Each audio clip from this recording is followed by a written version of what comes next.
Buenas tardes a todos y a todas.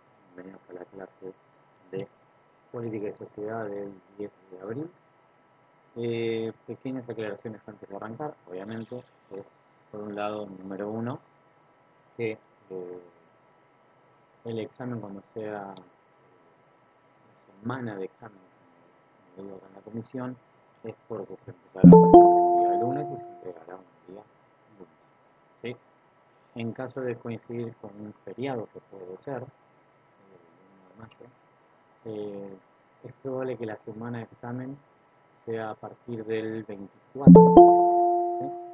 Es decir, que el 24 de abril explique un texto que es cortito, que es sobre la Fundación Eva Perón, y luego pase a explicar el examen, el cual, como mencioné anteriormente, es virtual y a distancia. Esto quiere decir que va a haber mi idea, igual va a estar las consignas, así que no se hagan problema con tomar nota de esto ahora o decir, Pérez, ¿cómo dijo? Mi idea va a ser que el examen sean 6 preguntas, una por cada clase de cada unidad, pero, por ejemplo, 3 de la unidad 1 y 3 de la unidad 2. De cada unidad tendrán que elegir una, responderla, ¿sí? Eh, Siguiendo ciertas normas o condiciones, como por ejemplo, que tengan que tener una cita de autor, normas APA que normalmente, sí, New Roman, 2, 1,5, etc. Carátula y bibliografía citada. Fin de todo eso. Y como extensión máxima para 2 preguntas, 5 hojas. 5 hojas puras, es decir, sin contar carátula, sin contar bibliografía, 5 hojas, es decir, 2 hojas y media para cada respuesta. Deberán ser concisos y deberán ser honestos intelectualmente. ¿A qué voy con la honestidad intelectual? Básicamente es que si les pedimos desde la cátedra que usen la bibliografía como cita de autor, como fuente, etcétera, no se salgan a buscar algo por otro lado y copiarlo, porque nos damos cuenta. La universidad tiene un software que ha desarrollado para detectar robo y plagio de propiedad intelectual. Google, básicamente. Más, decís, todo este texto suena raro, lo tomo, lo copio, lo pongo en Google y me dice si fue sacado de algún lado. Sofía, levantaste la mano, dime. Hola, profe. Le quería consultar, ¿sería 2 hojas y media como mínimo la respuesta o como máximo? O máximo. Ah, como máximo. No, yo no pido que escriban 35 hojas por respuesta, después tengo que lo hago yo. Máximo para desarrollar 2 hojas y media parece una buena extensión. Después me dirán ustedes si sí, si no, si blanco, si negro. Hasta ahora creo que es una buena extensión para 2 respuestas. Bueno. ¿Y si hacemos 2 hojas, estaría bien o...? Sí, estaría bien. Te queda una hoja más para la otra pregunta. Bueno, Si vos haces una gracias. respuesta en una hoja, vas bien. Te sobran 4 para la otra respuesta. Si no, si lo haces en media carilla, preguntate si está bien vos, no me lo preguntes a mí. Bueno, Por ahí tienes un poder de conciso y de ir todo perfecto, pero, qué sé yo. Escribilo, redactala, dejala ahí, pasa a la otra respuesta y después revisar. ¿Sí? Por eso tienen toda una semana. Para hacer 2 preguntas es suficiente. ¿Sí? ah, Bien. Leonardo, levantaste la mano. Sí, hola, profe. Eh, con respecto al tema de la fuente que en la escritura y también el justificado, el 1,5 y eso, Sí. ¿se tiene en cuenta o no? ¿Vos decís si tenés en cuenta como para bajar puntaje? No, no, no, en el sentido del formato de escritura, porque uno, me ha pasado ya, me han dicho, elaborar un texto así, máximo una hoja, sí, por respuesta, Sí, por pregunta, sí. bueno. y yo hice una hoja y después me mandaron que era con un tipo de fuente distinta, con 1,5 y claro, se me fue el choclo a 3 hojas, se me agrandó porque había mucho espacio entre... Sí, sí. Por eso quiero saberlo antes para no escribir y después que se me vaya un montón. No, en total, digamos, por pregunta tienen 2 hojas y media, con el interlineado 1,5 y todo eso. Si se te pasa y no lo haces porque decís, che, me estoy excediendo a 6 hojas, esa pauta, no, no, Sheila, todavía no están, o sea, falta. O sea, te estoy explicando cómo sería un escenario hipotético de examen, ¿sí? Hipotético digo porque, por ejemplo, si el último texto lo vemos el 24 y esa semana arranco la semana de examen, en el caso de ustedes, puedo correr la fecha de entrega porque cae el lunes 1 y es feriado, Día del Trabajador. Yo no quiero estar leyendo exámenes el Día del Trabajador y ustedes quieren estar descansando, así que puedo correrlo al martes 2 o miércoles 3. ¿Cuántos días hay para hacer examen? 7, 8 días. Todavía no lo tengo redactado, pero como ya mencioné, sería estimativamente, como tenemos 6 clases, una pregunta por cada clase, siendo 3 preguntas de la unidad 1, 3 preguntas de la unidad 2, pero de esas 6 preguntas deberán elegir una pregunta de la unidad 1 y una pregunta de la unidad 2. Va a estar bien escrito en la consigna. En caso de que lo no haga, que no haga esa, respecto a esa consigna, se evaluará solo una de las preguntas. Con lo cual, hay una probabilidad de tener un 5. ¿Sí? Porque 5 todavía. Bien. Ahora, eh, ¿alguna duda de la bibliografía o de las clases hasta acá?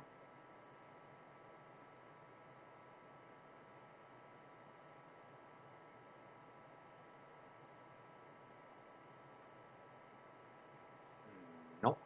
Bueno. ¿Toma algo de la complementaria? ¡Qué buena idea! Agradezcan la Shane. No, mentira. Qué feo. Eh, no lo sé. Todavía. Buenas, Milen. ¿Cómo va? Todavía no es que no lo había considerado, sino que como todavía no me senté a redactar las preguntas, no lo sé. Puede haber algún texto de la obligatoria que me guste, pero más alguno en la complementaria, lo cual lleve a que la pregunta articule los dos textos, ¿sí? Ahí es donde empezó ustedes, no, esta articula los dos, la dejo, voy con esta que solo simple y ya está. ¿Cuánto se aprueba el examen? 7. Para promoción, 5 para regularizar. Creo que con 4 también. Sí, con 4 creo que también mantiene regular. 1, 2, 3 va recuperatorio.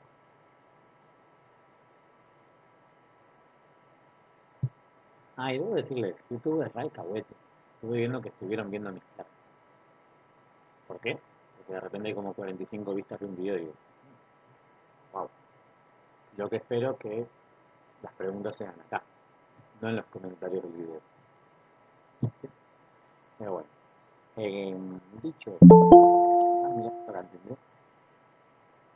Bienvenida Mariel. Bueno, pasado este momento, 4C regular, 7 a 10 conocen así de perfecto, es así.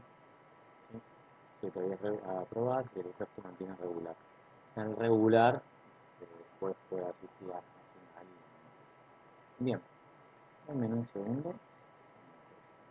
Bien.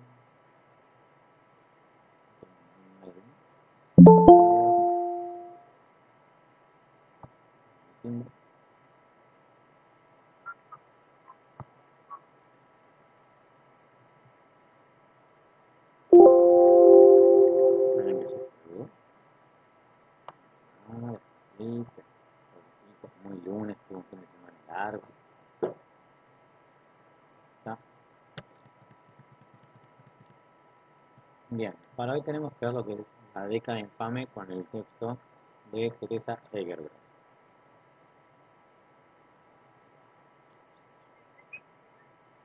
Aquí remando despacito en un tarro de dulce de leche, porque es muy lunes.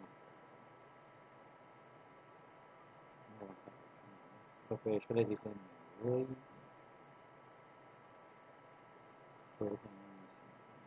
Tranquila, Diana, si tenés que irte antes también no hay problema. Esto queda grabado en YouTube, lo puedes ver después. Lo que sigue es la pregunta es acá, no acá en YouTube. ¿Qué puede decir si está bien todo esto, por favor? Ah, no mapa para examen. Tipo de letra, con rama, 2 entendimiento, el espacio, en realidad yo uso 1,5, se quedan desde el pie, márgenes, bla, señoría, sí, es más o menos eso, las normas que se utilizan. Yo cambio el interlineado a 1,5 porque siendo 2 es lo que busca. Se hace mucho espacio y las 2 hojas y media terminan siendo poco, o 1,5. Para mí es el estándar convencional que se utiliza. Ahí. Un segundo más. Las ruedas del auto giran. Ahí. Bien, bueno, voy a pasar a compartir pantalla. Entonces, para terminar de comprender un poco cómo es que termina el escenario del radicalismo, es decir, cómo es que estamos parados acá hoy, tenemos que ir pensando en lo siguiente.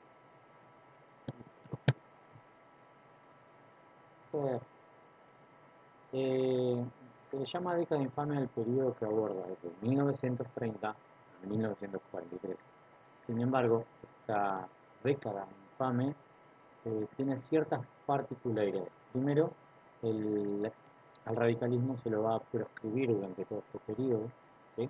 Considerado como que no,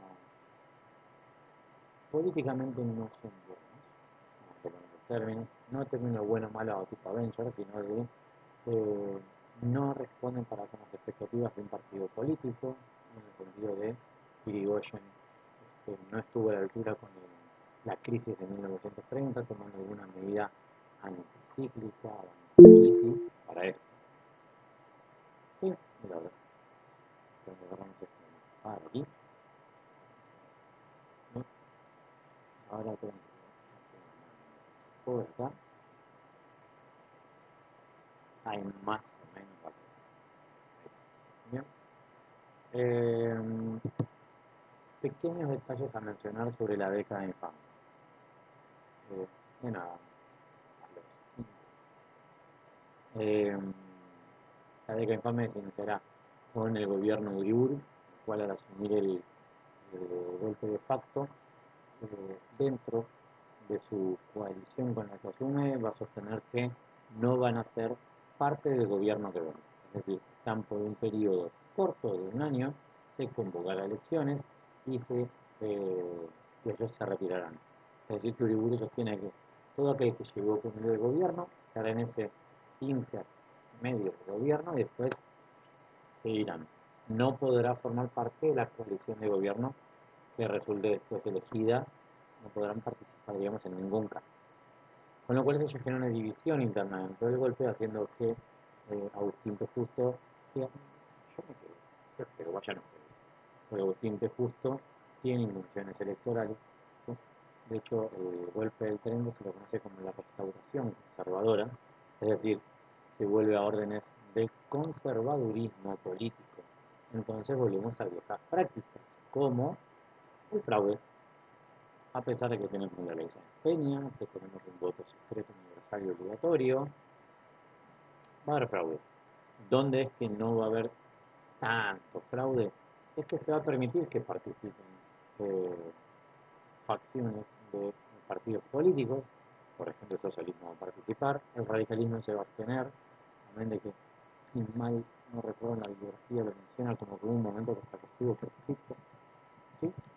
Pero esto de volverse a llamar restauración conservadora es por el hecho de pensar que todo tiene que girar nuevamente en torno a el poder económico que da la tierra, es decir, el modelo agroexportador. No es que los radicales no lo hicieran, pero los radicales habían planteado empezar como a diversificar la economía, no para cuestionar un poder a la burguesía terrateniente, sino por el hecho de decir, venimos de haber pasado la Primera Guerra Mundial donde no pudimos vender todo lo que hubiéramos querido a Europa. Pasamos por la crisis del 29, que también planteó un escenario muy particular a nivel mundo. ¿Sí? La crisis de 1929 fue por una conjunción de factores. Por un lado tenemos eh, un mercado abarrotado de productos y poca gente que lo puede comprar, como así también empresas que van a la quiebra por venta de acciones, en las cuales después se vuelven al mercado financiero y no pueden ser recompradas por nadie. Entonces, de nuevo, al haber no solo muchos productos, sino muchas acciones, eso da una conjunción, mercado financiero inestable, mercado convencional abarrotado de productos con poco dinero. Entonces la gente, al no comprar, la fábrica no produce, el vendedor no compra más mercadería, que no produce más la fábrica empieza a despedir personas y se entra en paro, es decir, en la desocupación. Esta es la primigenia voy a ver si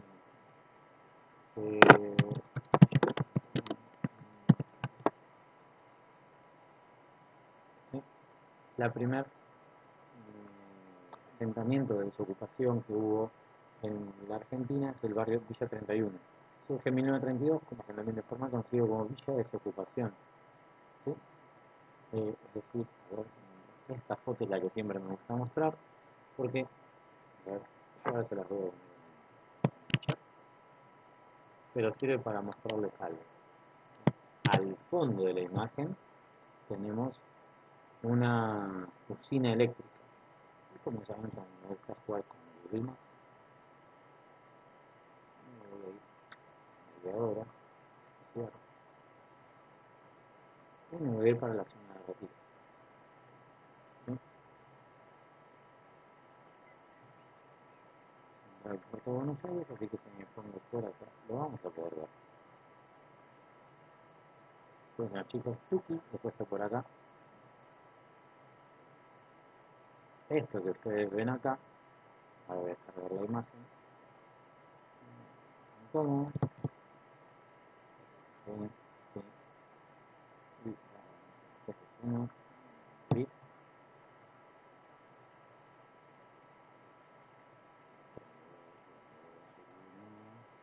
Y eso que tiene un i5, te exigís mucho.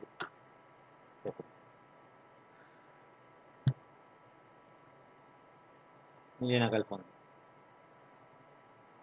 Para acá. Por aquí. Por acá. Esto es esto. Aquí tienen el barrio 31, uno de los más antiguos de la Argentina en términos de desocupación. ¿Por qué es que estaban acá? Porque ahí llegaba el tren. ¿Sí? Tengo otra imagen acá. ¿Sí? Es de Wikipedia, pero la fuente me sirve para poder ejemplificar toda esta cuestión. ¿Sí?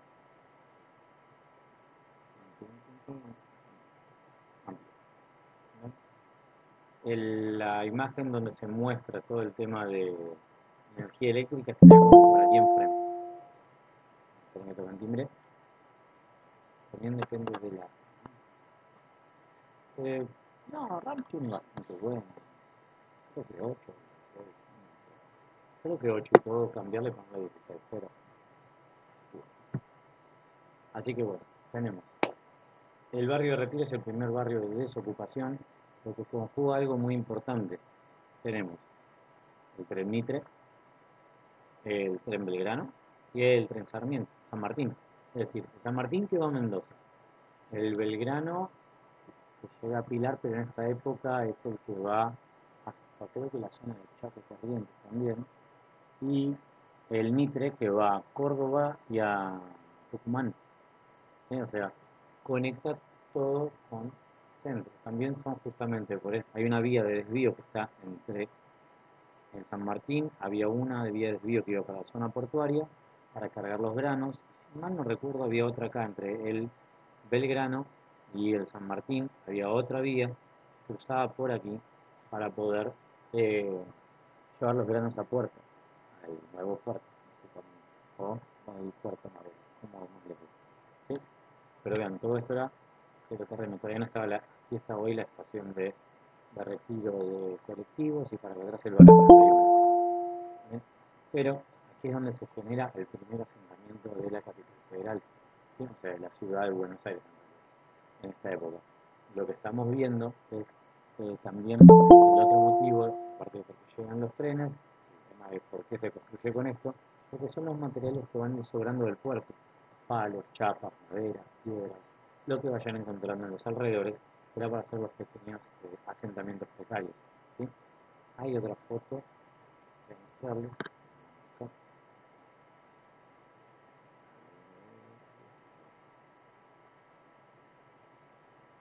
Ya se ven las grúas del puerto, acá están los lugares de acopio de trenes y todas estas personas trabajando alrededor de la misma, ¿sí? Es como no hay trabajo en el interior, porque a su vez de que cae se cierra el comercio internacional, que lo siguiente que va a ocurrir es como producto de ese cierre del comercio internacional, van a bajar los precios de los commodities, como se dice, o de los bienes que venden todos los países. Por un lado tenés lo que es bienes de comida, uno diría, bueno, crisis, entonces debería la gente querer comer, pero si no tiene plata, baja el precio porque empieza a bajar la demanda. Oferta, demanda, sigue arreglando todo. Es el momento en que el liberalismo económico va a ser cuestionado a nivel mundo. Es decir, todo bien con la mano invisible, como dice la cuna, pero ahora va a empezar a cambiar la cuestión. Va a aparecer en el horizonte un señor llamado John Maynard Keynes, que va a despeñar a uno en la política, dejarlo muy nervioso, pero va a decir en su libro La teoría eh, relativa al valor del dinero, creo que así, ¿no? Va a sostener que el Estado debe intervenir en la economía generando la oferta. ¿Cómo se esto? A través de lo que conocemos como la, eh, la obra pública, ¿sí? Esto se va a llamar en Estados Unidos el New Deal, es el nuevo trato en el cual el Estado se va a comprometer a, de este a oeste, a hacer todas las carreteras necesarias para poder moverse, no solo las personas, sino también la mercadería. No solo lo va a hacer de este a oeste, sino también lo va a hacer de norte a sur. Es la época en que este pacto con Roosevelt lo que va a hacer es conectar las famosas interestatales que uno escucha en todas las películas.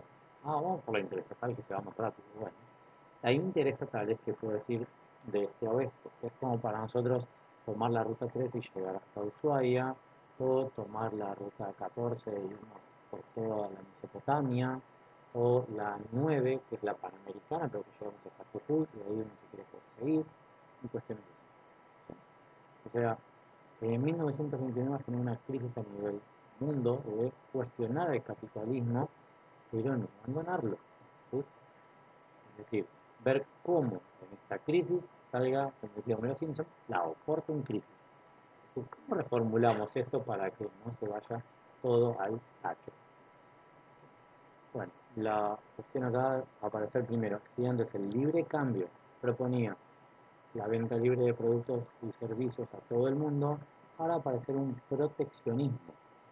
Es decir, si Argentina producía los bloquecitos, ¿sí?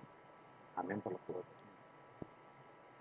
Si produce estos bloques y sale $1 producir una bolsa de estos bloques, pero viene el mercado chino y te ofrece por $1 toda esta cantidad, obviamente que uno cuando diga, ¿el nene con qué se entretiene? ¿Todo esto o con 4 gatitos locos? No se entretiene con esto, pero también usa todo esto. Uno va a ir a comprar los chinos, ¿sí? Y por ahí los chinos te dicen, bueno, sale 20 centavos de dólar. Es barato, dame 5 de esos. Eso sería como en el libre mercado, es decir, vos podés optar por diferentes productos. El libre mercado sostiene que la competencia haría que el industrial argentino vea el modo de bajar los costos de la producción de estos ladrillitos para poder igualar la de los chinos, ¿sí? Y decir, ok, veamos cómo obtener materia prima sin que sea de petróleo, por ir reciclando todo el plástico que se genera en la Argentina, es material gratuito, se paga menos el valor, veamos hacer esto, hasta poder bajar hasta un punto que digas, ok, puedo competir, lo más que bajé, pues digas 0,40 centavos de dólar versus 0,20. Y ahí puedes hacer la comparativa y decir, pero mi plástico es más duro, el chino se astilla, se rompe, su nene se lo puede tragar. Entonces uno como padre dice, me voy al de 0,4. Comprar un poquito más caro, pero sé que es buena calidad. ¿Sí? Este escenario de libre comercio es antes de 1930. Con la crisis de 1930 se va a plantear el proteccionismo, es decir, digamos, la burguesía nacional que antes tenía que salir a competir contra los productos extranjeros, si esto valía 0,20 centavos de dólar y esto valía 1 y era argentino, se va a cargar de impuestos a este extranjero, ¿sí?, con 0,80 centavos de dólar. La teoría sostenía que esos 0,80 centavos de dólar los recauda el Estado para después darlo en crédito blando a la industria, para ver de mejorar las máquinas, que produzcan más rápido, etcétera, etcétera, etcétera, para que bajen el costo. ¿Alguien vio un chancho volar alguna vez? No vale los Simpsons. No, yo no lo vi. Tampoco vale si Susana Jiménez es una grosa con sus dinosaurios vivos y esas cosas. Así que la teoría dice que se le da el crédito para que esto valga lo mismo que el chino, aunque yo nunca lo vi. ¿Sí? Históricamente hablando, lo puedo sostener. El proteccionismo va a ser la nueva medida económica mundial hasta empezar a recomponer el tejido del mercado interno de cada país y luego poder expandirse nuevamente. Porque no es que no se puede volver a reconectar todo. Es como si se rompe una taza, uno va y dice, qué lío. Bueno, empieza a ver, empieza a agarrar todas las partes, empieza a pegar, ve que esté todo completo y una vez que está completo, perfecto. Puedo tratar de tomar algo. No sé si no se rompió el jarrón, si es solo la asa de la taza, ok, puedo seguir tomando mi tecito, mi cafecito. Si se rompió la taza en sí, es decir, bueno, pego y vamos viendo de tomar algo frío, no caliente, porque va a dilatar el pegamento y se va a hacer cachuzo. ¿Sí?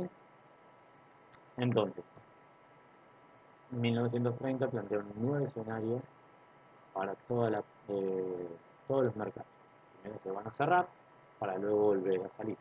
¿Sí? Así vamos a aprender a vivir con lo que tenemos. De hecho, Inglaterra va a tener la frase acuñada de vamos a comprar a quien nos compre. Fin. Porque para la época, digamos, esperen que voy a mover un poco en el texto. La revolución oligárquica es un poco lo que mencioné anteriormente, de el golpe es encabezado por Uriburu y Justo, los cuales tenían sus propios proyectos. ¿Sí? O sea, esto es lo que mencionaba antes. Uriburu es un año y llamar a elecciones, y Justo era, yo participo en elecciones. De hecho, en el golpe de 1930, la Corte, a ver, se cierra el Congreso, lo único que queda funcionando es el Poder Ejecutivo y el Poder Judicial. El Poder Judicial va a firmar una encíclica en la cual diga, en tanto y en cuanto se respeten las garantías de, eh, de los individuos, se respete la propiedad y las garantías individuales y la garantía de propiedad, todo estará permitido para este gobierno.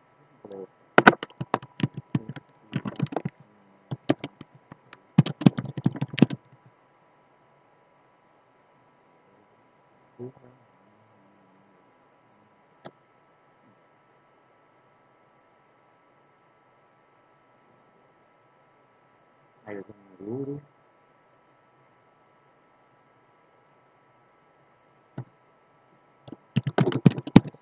Una encíclica, será. Ya, encíclica será. Ah, mira quién aparece acá. Qué simpático. Los miembros de la Corte Suprema, un poco, que emitieron la acordada,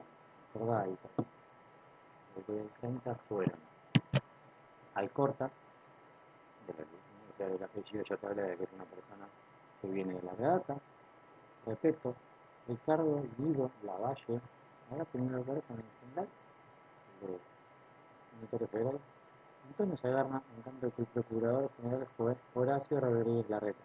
No se preocupen, no es un viajero del tiempo, no es el mismo, No es que la transformación no para, viene desde allá, pero ese creo que es el abuelo. No, no creo que es el abuelo o el bisabuelo. Ahora estoy acordada de mí. Resolver con unidad acordada cuyo contenido dirige la doctrina del gobierno de por acá, acordado. No son tan largas, no se preocupen.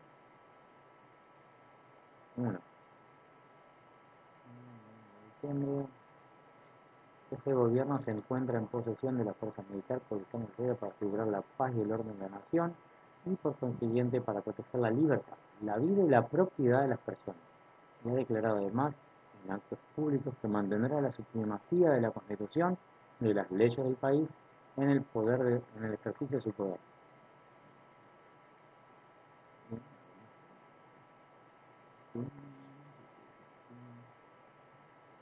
La doctrina respecto a la función de hecho, dar validez a sus actos, cualquiera que pueda ser el vicio de... No, era eso. El gobierno provisional que acaba de constituirse en el país es, pues, un gobierno de facto cuyo título no puede ser judicialmente discutido con éxito por las personas en cuanto él ejercita la función administrativa y política derivada de su posesión de las fuerzas como resorte de orden de la seguridad social. Traducción, siguen siendo un golpe de Estado. La denominación impuesta por la propia organización se haya confirmada en el caso de la declaración del gobierno provisional, que al asumir el cargo se ha apresurado a presentar juramento de cumplir, de ser cumplida la Constitución y las leyes fundamentales de la nación, decisión que comporta la consecuencia de hallarse dispuesto a prestar el auxilio de las fuerzas de que dispone para obtener el cumplimiento de la sentencia judicial. Ahí está cumplido. Buenas, unidad. Sí, así que bueno, ahí tenemos. Entonces que si pongo ahora Horacio Rodríguez Larreta, a ver, me va a salir, pero vamos a ponerle 1930. A ver, una foto de la abuela. Ah, sí. O sea que es este de acá. Todos estos deben ser justamente la parte de la acordada de 1930. Qué título simpático.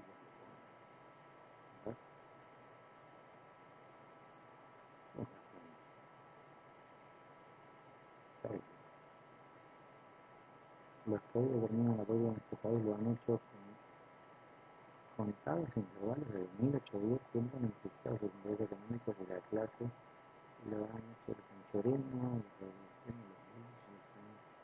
los valientes, los primeros, los rebeldes, etc.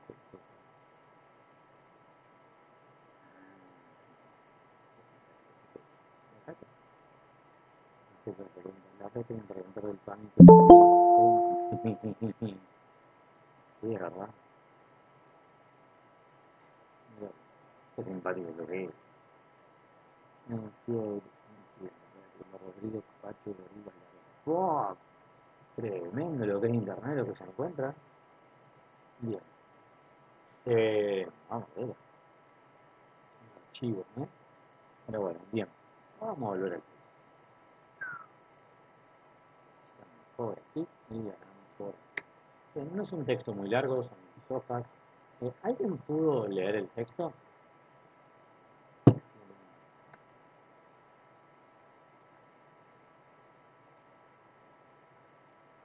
¿No?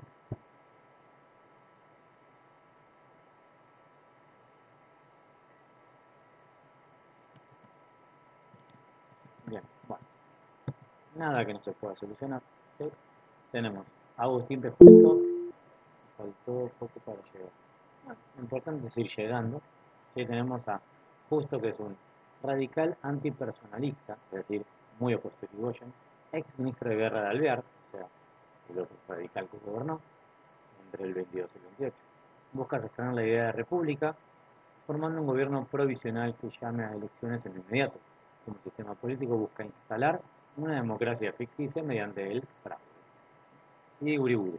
Para 1930 es un militar conservador, representa un elitismo autoritario, intentará instalar un régimen parecido al fascista, busca reformar la constitución y eliminar el sistema de partidos.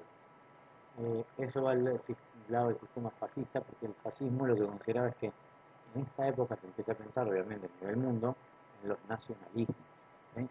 El fascismo, el nacionalismo alemán, la falange va a aparecer luego en lo que es en España, con Franco más adelante, que va a estar la guerra civil española, ¿sí?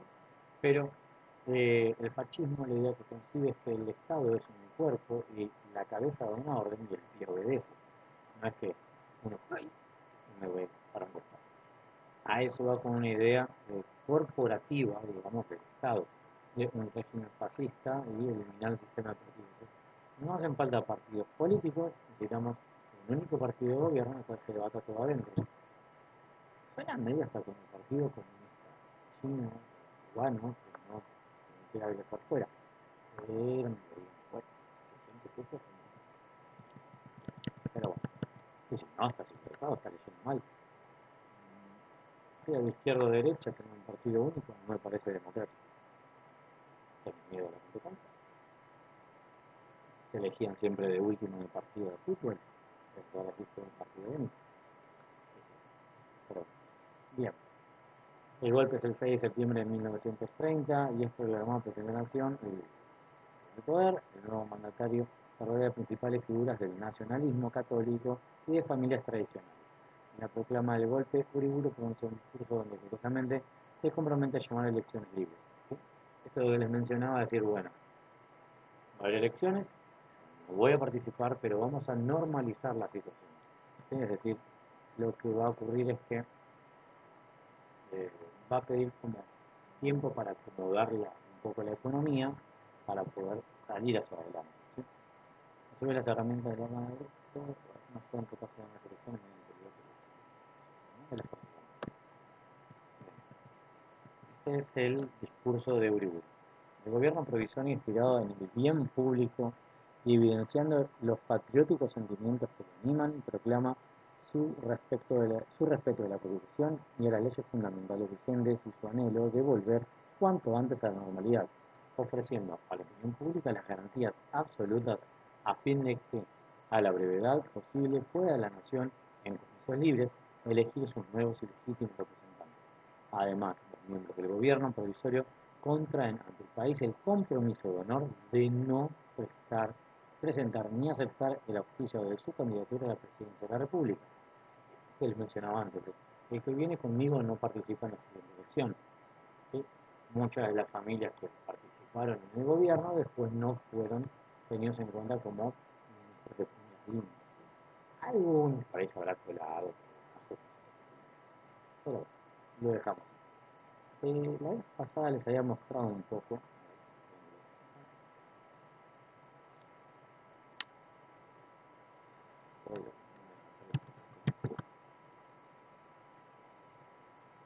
este videito de la semana pasada, donde veíamos un Te poco damos el tema de primer cómo mes se va gratis y vos tipo, trae tu número a Twenty y pagás 0 pesos. mención no paga. Te llevas 12 gigas más Spotify sin... Sí,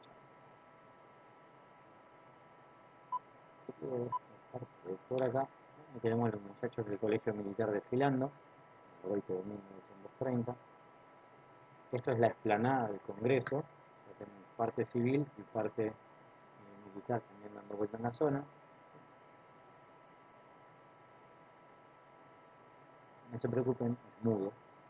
Esa ya es la parte de la Casa Rosada, la explanada.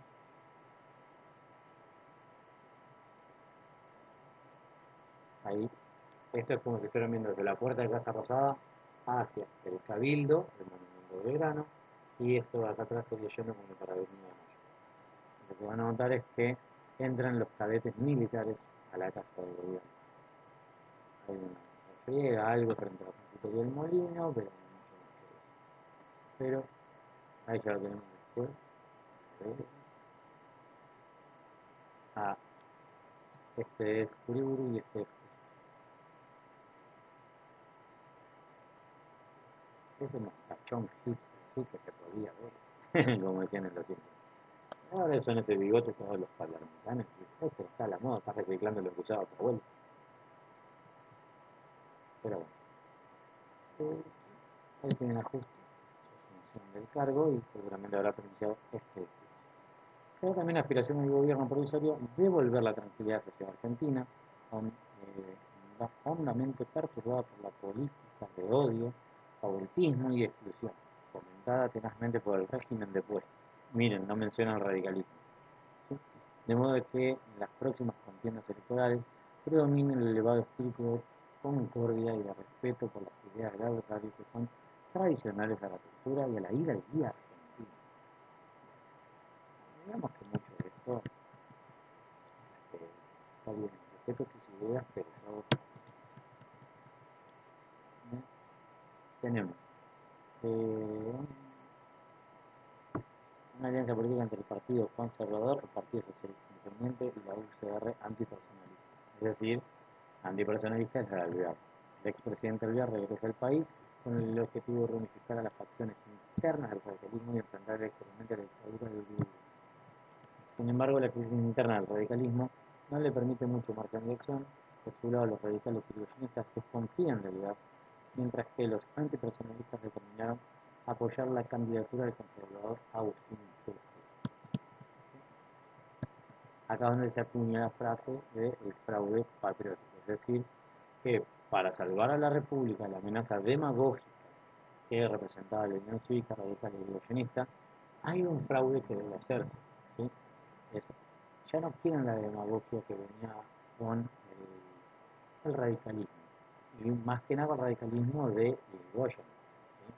Veían que, un dato no menor, desde el primer gobierno de Irigoyen hasta el día de hoy, jamás bajó la cantidad de empleados estatales en gobiernos democráticos. ¿Sí?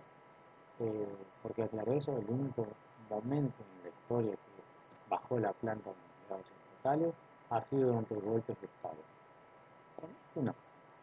En el 30 no, en el 43 tampoco, 43, 46 en el golpe de Estado. ¿Sí? En el 55 hubo una baja, obviamente, se persiguió a los afiliados al peronismo y se los sacó del gobierno.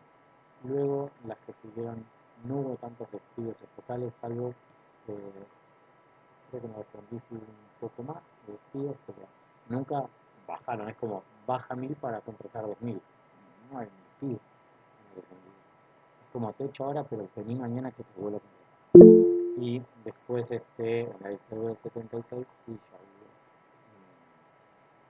hubo, digamos, una baja de empleados estatales más fuerte. Solo en el ministerio bajaron a mí me pidieron en una caja del Estado gigante. Solo en el ministerio bajaron 200 personas. ¿Qué ministerio y en qué año? Quiero saberlo. Que se pique. No quiero que Ministerio de Agricultura. Siguió siendo ministerio después o se pasó a ser secretaría. No es para justificarlo, sino como para que también entendamos eso.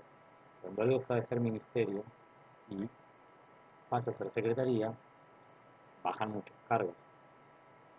No, estoy haciendo un análisis, no estoy defendiendo nada. Puede ser secretaría. Sí. De hecho, pasó lo mismo en el Ministerio de Salud en su momento. Cuando era ministerio, pasó a secretaría y luego volvió al ministerio. Sin embargo, bueno, es un alegato de defensa.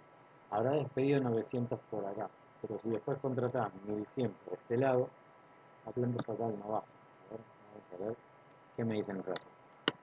Planta estatal 2000, no, vamos a poner ya 2017. El número acá que me parece un bruto. Tengo que hacer 13, pero la inflación, esto es una cosa que está con así. Enero 2013 a 2022. Yo creo que es el número 1.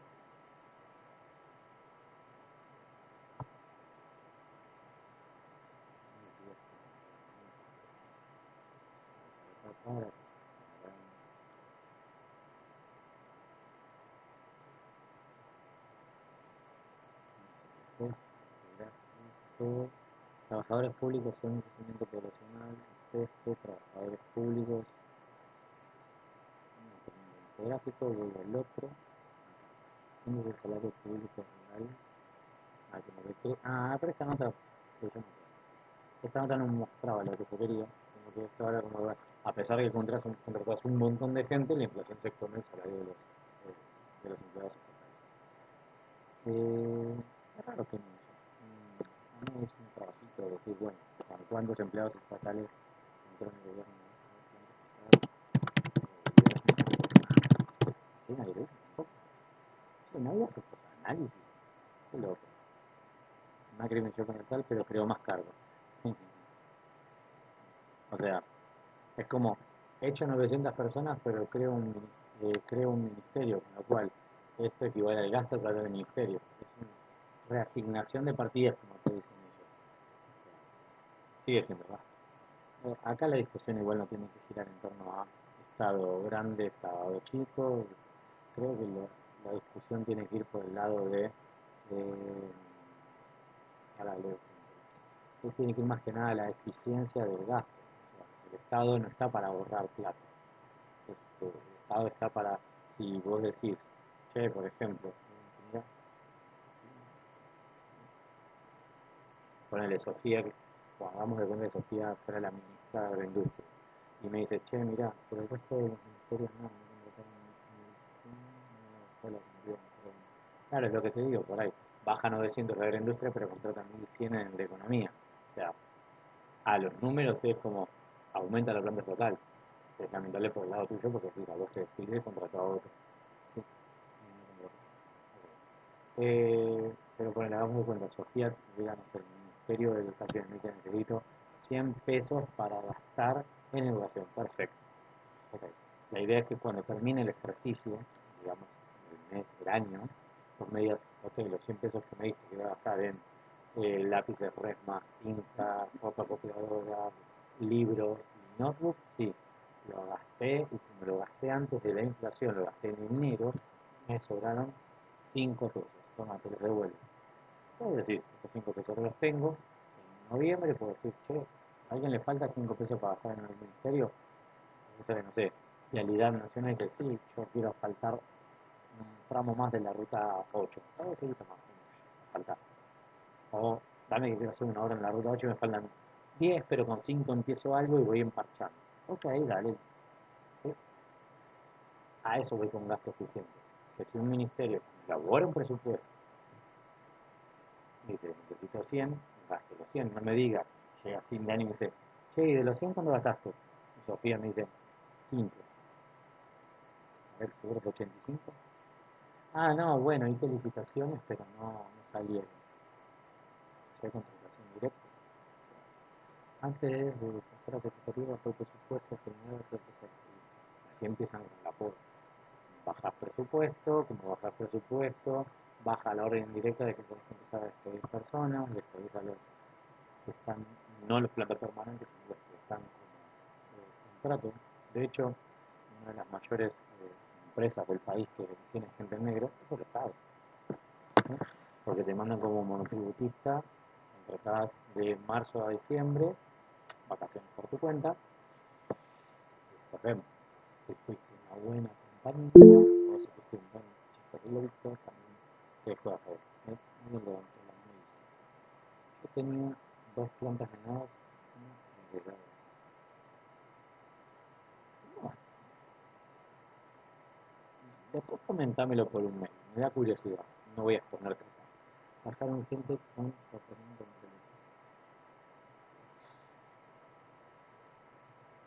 no fue un simple ajuste. De nuevo, yo no estoy defendiendo a nadie, yo solo estoy diciendo que el arco de en la planta está que sube. Lo único que se hace es decir, bueno, ¿quién era radical? Vos te vas, vienen los conservadores, listo. Se van los conservadores, vendrá el golpe del 43. ¿Quién está con los conservadores? Sí, ustedes. Saca al costado, vamos a poner a los nuestros también. Y después a este, papá. Se va armando. No estoy diciendo que estoy en una persona, solo estoy diciendo que es necesario que el gasto sea efectivo. ¿Sí? Porque decir, che, le das un trabajo a mi hijo que, bueno, es mi hijo. Por eso, después mandámelo por mail cómo fue la historia, que me interesan esas historias en particular. A lo que voy es eso, es decir, che, que venga alguien acomodado, porque es el hijo de, por ejemplo, la reta están ayudando a ella, la hija, el de la barra de la 12, está dentro del Estado. Mm, Y cuando dicen que es un peronismo blando, se basa en lo siguiente. La hija del jefe de gabinete, creo que, del gobierno nacional, eh, es la directora del Banco de la Ciudad y no tiene título de peronista. O sea, ¿cómo tomas la decisión para decir cómo asigno créditos, cómo abro líneas de crédito? No, o sea, cuando tú haces un equipo de trabajo, lo entiendo, pero ¿cómo haces para tener ideas de títulos de bono, etcétera? Es como si me ponen a mí a manejar un equipo, digo, perfecto, confío en mi equipo. Y si mi equipo me quiere cagar, me caga y yo soy el siguiente. Así, ¿eh? Pero bueno, bien, paso para acá. Presidencia de... un detalle que no mencioné. Algo que ocurrió ante la década infame va a ser un vacío de poder. Porque van a fallecer todos los personajes del antiguo régimen. Es decir, va a morir Uriburu, va a morir Alvear, va a morir algunos si queda por ahí. 1900, ¿quién más murió? Bueno, ya el Partido Autonomista Nacional creo que no queda casi ninguno. No quedaba ni Selman, ni Roca, vas a mirar, no queda casi nadie de la vieja estructura. ¿Sí? Me generé la duda con Selman.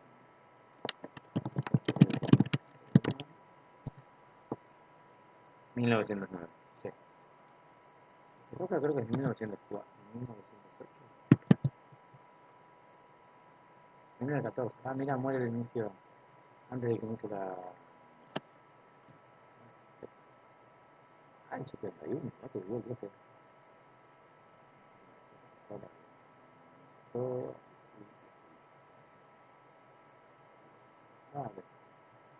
Bien. Es decir, eso también va a traer una sensación de quién vamos a poner nuestro voto. Si estas personas que conocíamos ya no están, ¿qué pasa? Traducción de eso, por ejemplo. Los políticos mueren. Yo hablo de causas naturales, no forzadas. ¿Sí? Si el día de mañana todos los políticos que conocemos ya fallecen, por ejemplo, elijan que quieran, no vamos a poner un nombre, porque decir, está perseguido, ahora no voy por ese lado. Pero elijan al que ustedes quieran de cualquier lado, de derecha, de izquierda, de centro, de adelante, atrás, en alta, eduquen, lo que ustedes quieran, elijan el que ustedes quieran, eventualmente todos vamos a morir, incluyendo los políticos. Cuando ellos mueren, si no hay no te digo un traspaso hacia otra persona, pero sí, tampoco es porque eso sería muy feudal decir, yo te escojo a ti,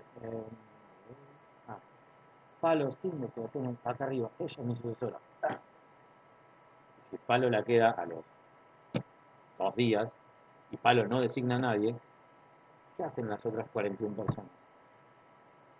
O sea, a eso va con un vacío de poder decir, che, mirá, todo lo que conocemos hasta ahora que podían trabajar de esto, que se dedicaban a esto, no están. ¿Sí? Algo muy favorable para la década infame, porque antes, como dice, a río revuelto ganancia de pescadores. ¿Sí?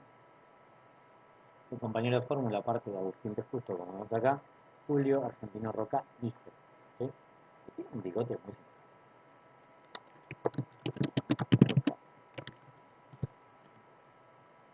Es muy simpático este muchacho. ¿No?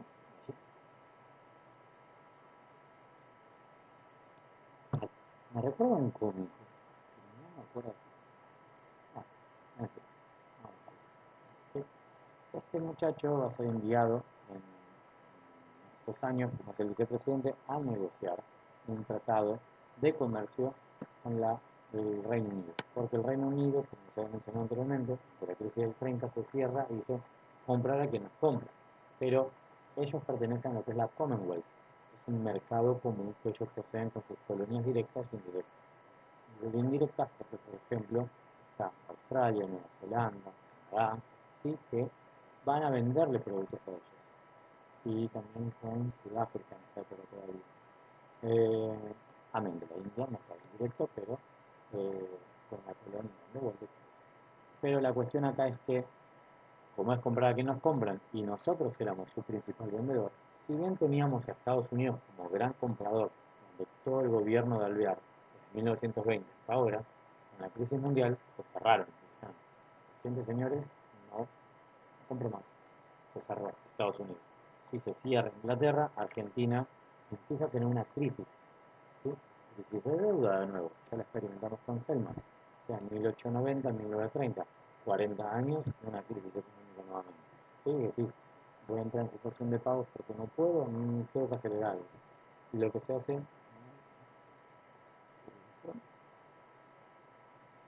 pero si bien no podía haber un profesor directo, no había algún puesto de cargo que impidiera que tanto se pueda cumplir una nueva elección. Es que elecciones hubo, Gabriela. Se convocaban elecciones, pero había lo que decíamos antes, fraude electoral, es decir, fraude patriótico, que llamaban encima del sector de ellos. Sostenían que era necesario ese fraude para poder mantener a la chusma, dale, nada más, pues, Chechis, para mantener a chusma irigoyenista fuera de gobierno. ¿Sí? No hay proscripción, pero fácil, como, no es, pero es. Pero bueno. Para 1932 las consecuencias de la crisis del 29 son devastadoras. En el mundo hay enorme desocupación, pobreza se expande en continentes, los países centrales trasladaron los efectos de la crisis a los países periféricos, ya que ellos fijaban los precios de los productos. ¿Sí? En Argentina hay escasez de divisas y la aparición de nuevas industrias, no como producto de un plan industrial, sino como una respuesta a la falta de divisas para comprar productos importados. Acá empieza lo que hay un texto de Carolina Junia que habla de los modelos de acumulación, se llama este modelo, acá es la ISI, industrialización por sustitución de importaciones. ¿Sí? Si no lo puedo hacer, no puedo comprar afuera, bueno, agarra esto, desarmalo y fíjate cómo lo podemos hacer. ¿Sí? O si no, dejalo desarmado, cuando venga alguien le reparamos el de él, sale y tengo otras partes para reparar otro. A todos no se les va a romper la misma parte. Pero bueno, ¿sí? Se orientan, estas nuevas industrias demandan mano de obra, hasta así se orientan miles de trabajadores del campo en busca de mejores condiciones laborales. Se mueven demasiados trabajadores y se instalan en los principales ciudades del país. Esto que mencionaba justamente apareciendo las primeras en villas miseria. ¿Sí? El acuerdo con Inglaterra va a ser muy peculiar, muy peculiar. De hecho, miren lo que dijo Julio Argentino Recaí. La Argentina, por su intendente, a ver, vamos a poner la cara del muchacho, si la Argentina, por su independencia recíproca, es, desde el punto de vista económico, una parte integrante del Imperio Británico. Julio Argentino Roca faltó que bajara la bandera y pusiera las dos a la par, si querés. Dicen, God bless you, Mr. President, en los 90. ¿A qué va esto? Ahora vamos a ver parte del acuerdo. El acuerdo es entre el vicepresidente y Runciman, que es el ministro de Comercio inglés. Es el pacto Roca-Runciman. Garantiza una venta de, eh, de carnes de Argentina hacia Inglaterra. Esa cuota tiene ciertas particularidades. Por ejemplo, el 85% de las ventas debe salir por frigorífico británico, en transporte británico, ¿sí? Y todas las divisas de las ventas deben quedar en Inglaterra. Hasta decís, bueno, ok, ponele, dale. La materia prima debe circular en los trenes que circulen con el carbón que nosotros importemos a la Argentina. Bueno, para, estaba haciendo como muchas cosas. ¿Sí? Creo que estaba. Las cláusulas. Inglaterra se compromete a comprar carne argentina siempre y cuando su precio de venta sea menor al de los demás proveedores. Es decir, que hacen que hagas dumping. Es decir, dumping es bajar por debajo de tu precio de costo. Inglaterra asegura la provisión de carnes a través de frigoríficos británicos. ¿Por qué es importante que Inglaterra lo haga a través de todo británico? Si sale por un ferrocarril hasta este frigorífico británico, el ferrocarril funciona con carbón británico, que compraste a Gran Bretaña, que sale por un barco que llega a Gran Bretaña y se funciona allá, como en algún momento tocó una empresa argentina o de otra bandera, todas las divisas que genere, quedan, como dice antes, quedan en Inglaterra. Inglaterra exige trato preferencial en los productos textiles, libre importación de carbón, insumos para ferrocarriles y que la Argentina cumpla con los pagos de deuda. O sea, además de esto, tenemos que darle más plata. Argentina liberó los impuestos que pesaban sobre productos ingleses, se comprometió a no permitir la instalación de frigoríficos argentinos. ¿Sí? Se creó el Banco Central de la República Argentina, cuyo directorio había una importante presencia de funcionarios ingleses. ¿Qué quiere decir esto? Va a ser de capital mixto, como sería hoy IPF, sin tener que pagar las regalías. Es decir, el Banco Central tiene 50% británicos y 50% argentinos, pero como 50 y 50, los que tienen la acción de oro y el voto de oro, británicos. Y el transporte de la capital federal pasa a ser un monopolio inglés. Los tranvías, los subtes, los nacientes colectivos, ¿sí? Y alguna que otra compañía de transporte. No hay una, pero bueno. Esto va a derivar en algo que se llamó una película muy buena para mí como historiador. Si la vieron, buenísimo, y si no, pueden buscarla en YouTube. Que se llama Asesinato en el Senado, la cual, por ejemplo, es en la época acá que estamos viendo de la década infame, se creó lo que se llaman las juntas reguladores de carnes y granos. Entonces, ¿qué es lo que hace? Por ejemplo, aparece ahí el nombre, obviamente, Federico Pinedo, pariente del Pinedo que está en el gobierno de Macri. A esto va que se encontramos que están todos metidos acá. Sí, sí. Pero para estar metido acá, de algún lado tuviste que salir. Esta génesis de pertenecer a la élite, como decirme que sos parte de la élite sin decirme que sos parte de la élite. Una foto de los abuelos de todas estas personas y lo vas a encontrar metidos en algún lado. ¿Sí? Pero este Pinedo, como ministro de Hacienda, ¿qué hacía? Controlaba el tema de los precios de los granos y las carnes. Al punto tal que, por ejemplo, si el precio del grano, porque vos acumulabas, por ejemplo, 10 toneladas de maíz, pero si el precio de la tonelada bajaba, el ministro, en vez de, por ejemplo, decir, ok, regalar harina y que hagan pan para las personas que no tienen para comer, tiraban producción al mar. Entonces decían, no, listo, chao. Si así de eso, nosotros decimos que tenemos menos producción, entonces el precio va a volver a subir y no vendería nada. Porque garantizaban el precio de los cereales y de la carne de determinado precio para todos los, no los productores, sino para ellos mismos, para que el Estado pudiera recaudar. Estas juntas tenían como objetivo favorecer la producción de los productos primarios, pero favoreciendo a los grandes productores. ¿Sí? Porque si vos tiras una cantidad de cereales, pues la ganancia cuando distribuyas al grande no le va a importar tanto, al pequeño es che, la ganancia tuya es menor. Bueno, la verdad tiene que ver una famosa que dicen a la financiera para poder moverse. De este modo, las intervenciones del Estado en materia económica estaban orientadas a proteger con fondos públicos los intereses privados. Porque decís, si vos tirás la producción al mar, hay que pagarla para poder, ¿no? Digo, nadie tira gratis en ningún lado. Los negocios entre público y privado fueron construyendo una sólida estructura de corrupción que se expandió hacia toda la actividad estatal. Sin embargo, esa corrupción era anunciada por pequeños sectores de la oposición, encabezados por Lisandro de la Torre.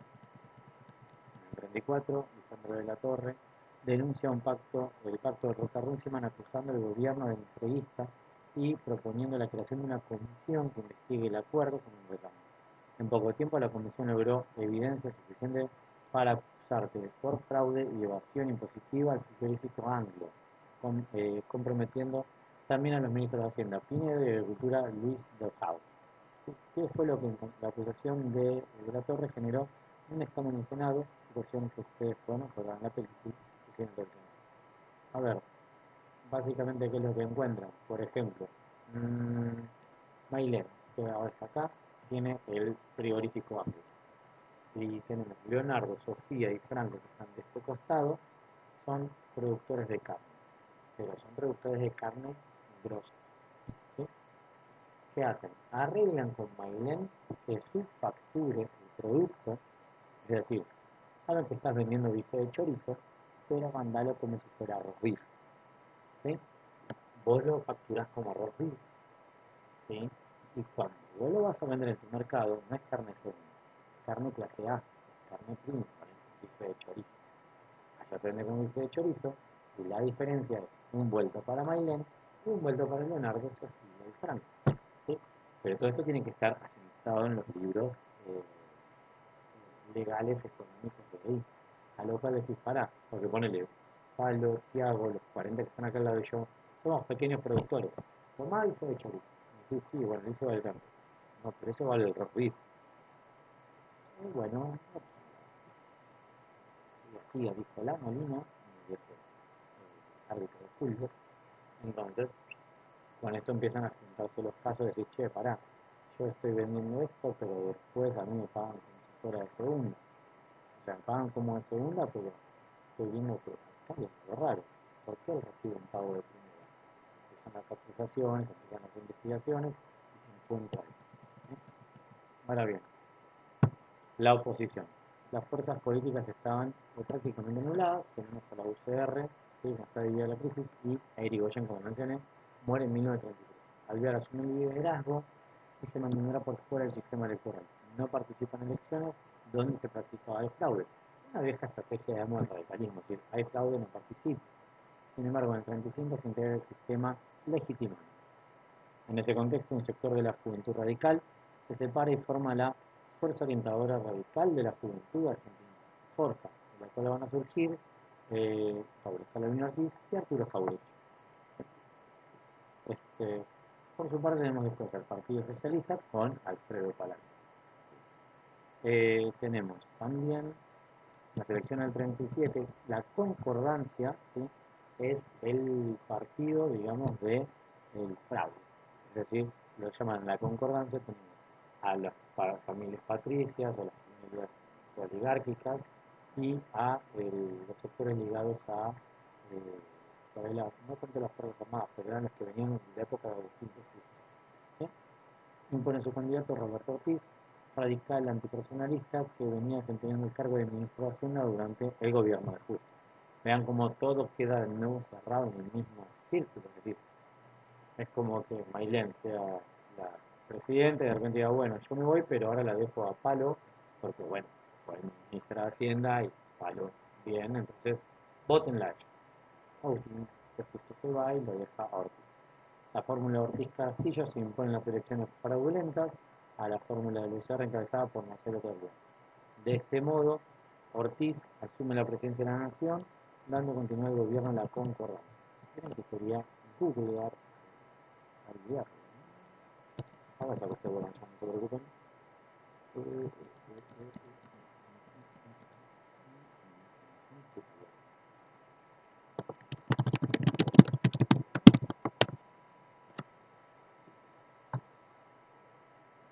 42. Ok, perfecto. Es lo último que queda, es lo que quería chequear. Yo me acordaba que Alvear había muerto, pero no era tipo de los primeros que muere en la década infame, sino que ya está llegando al final, al ocaso. Por eso, ¿ven? Estoy terminando la década infame, pienso que la década infame termina en el 43. Ya no queda nada del viejo orden, ¿sí? Y ese, pensemos en un modo de política así muy personalista, como se empezaba a pensar en esa época, porque, digamos, el Partido Autonomista Nacional era yo que designo a él, que designo a ella, que designo a fulano, que designo a Mengano, es re personalista eso también. Ahora es como, hay personalismos y personalismos. Es como, si yo lo hago está bien, pero si lo hace otro está mal. ¿Verdad? Yo lo llamo hipocresía, pero bueno. ¿Sí?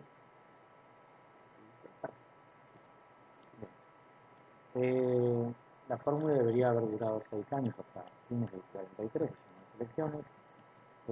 Para el 39, Ortiz debe tomar una decisión importante. Este año comienza la Segunda Guerra Mundial y la Argentina debía determinar su postura frente al conflicto. ¿Sí?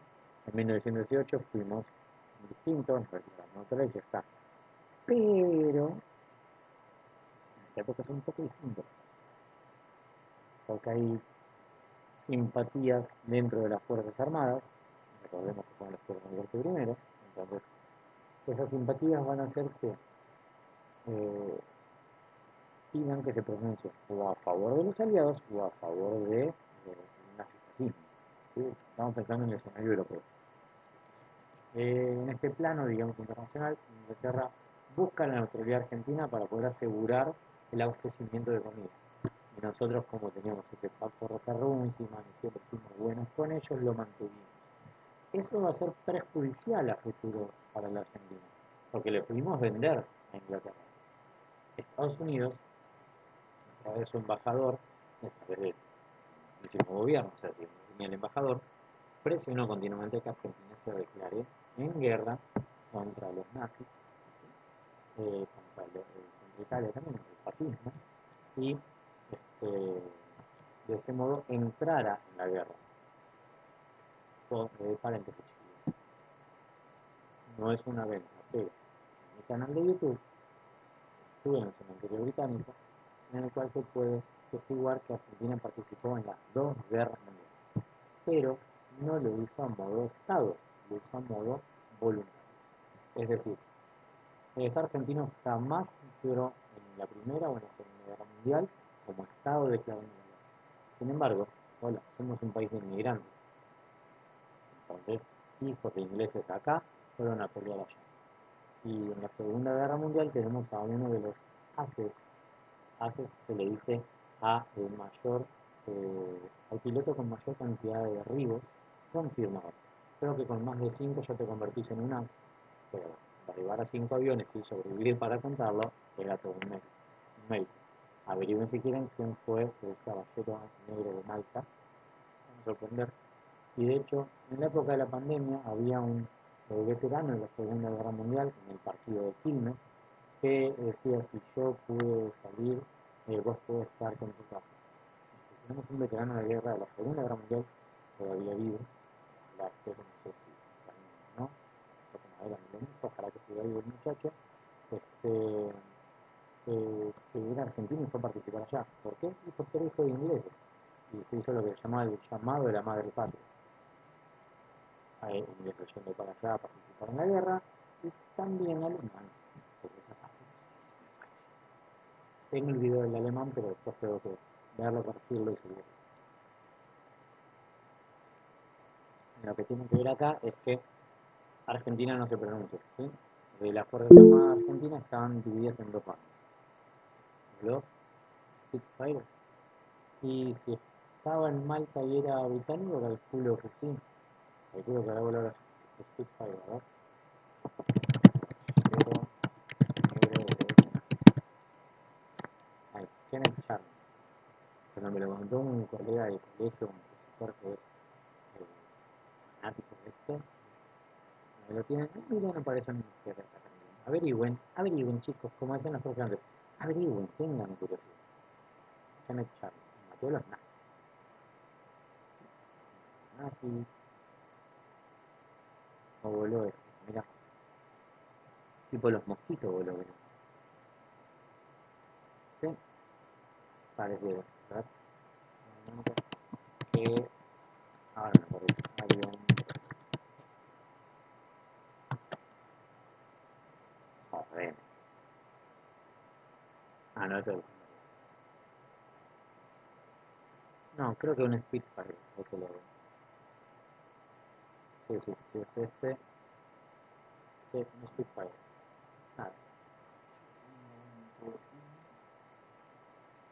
No, tengo que... Dato curioso, después de haber grabado el video con Luis ahí, le compré un avioncito de la Segunda Guerra Mundial y adentro todavía venía la esvástica.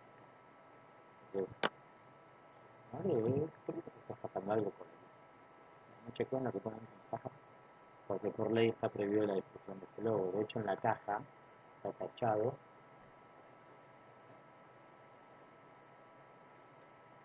Me compré este avioncito, yo se lo armé, y acá en la cola no está el loguito, aquí tampoco.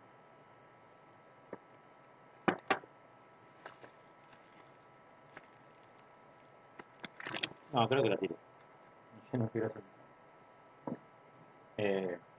Pero en los pegotines venía. ¿De ese internet?